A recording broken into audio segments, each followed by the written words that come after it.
To call it a rough week for the Obama administration might be an understatement. As we have reported last week, a huge scandal broke when the IRS admitted to unfairly targeting Tea Party and liberty groups seeking nonprofit status. On the heels of that, a new scandal regarding the hacking of journalists' phones. And all of it as the investigation into Benghazi continues to break. Ben has the reality check you won't see anywhere else.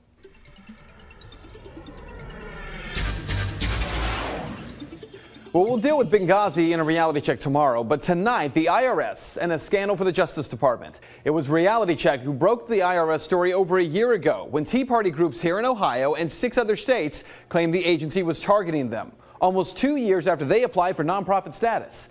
The IRS was seeking names of every board member as well as names of family members and hundreds of printouts of Facebook and social networking pages from the groups as well. Well, despite the claims by the IRS that this inappropriate behavior was limited to just a few low-level employees in Cincinnati and no one in Washington knew about it, that claim is falling apart. A report by the Office of Inspector General states that senior IRS officials knew that agents were targeting Tea Party groups as early as 2011. In fact, according to that report, Lois Lerner, who heads the IRS division that oversees tax-exempt organizations, was told on June 29, 2011, that groups with Tea Party, Patriot, or 912 Project in their names were being flagged for additional and often burdensome scrutiny. And it gets worse, because today an independent nonprofit journalism group called ProPublica says the IRS leaked information to them on conservative groups. The Cincinnati office of IRS sent ProPublica applications or documentation for 31 groups. 9 of those applications had not yet been approved, meaning they were not supposed to be made public. I have ordered an investigation to be begun. The FBI is coordinating with the Justice Department to see if any laws were broken in connection with those matters related to the IRS.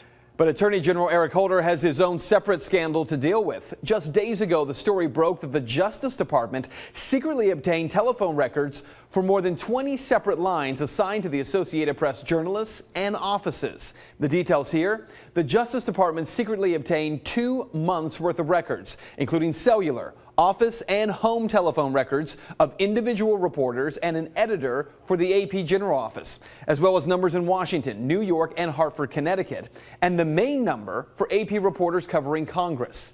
Attorney General Holder recused himself from this case a year ago, but had this to say today. But I'm confident that the people who are involved in this investigation, who I know for a great many years and who I've worked with for a great many years, followed all of the appropriate Justice Department regulations and did things according to DOJ rules. So what this means for you? Well, the IRS being used to target political enemies is really nothing new. Richard Nixon did it.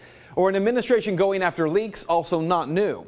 But what most of the media isn't telling you is that this president has gone after whistleblowers and leaks at an unprecedented rate.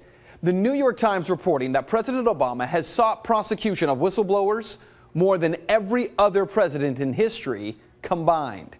And that is Reality Check. You can find the sources for this story on our website, fox19.com. And if you'd like to make your voice heard, head to Ben's Facebook page. You can find it by searching Ben Swan.